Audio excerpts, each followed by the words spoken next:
Tohle je Martin, je truhlář a dělá na zakázku kuchyně. Trápily jej ale 3 věci. Nestíhal, bojoval s kvalitou a na kuchyních měl nízké marže. Pak Martin objevil Truhlářov.cz, který jeho problémy vyřešil. Udělá si náčrt kuchyně od ruky, který si jednoduše vyfotí nebo naskenuje, když nemá po ruce foťák, a pošle nám do Truhlářova.cz. Zuzana, to je naše kolegyně, mu na počítači připraví krásnou vizualizaci na základě Martinovo náčrtku.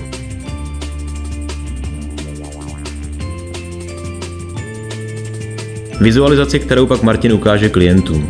Těm se bude navržená kuchyně líbit a Martin dostane zakázku. Truhlářov.cz kuchyni během pár týdnů vyrobí, Martin ji u klienta nainstaluje téměř stejně snadno jako skládačku z lega. Za jeden den Martinovo práce je hotová krásná kuchyně ve vysokém bílém lesku v nejvyšší kvalitě.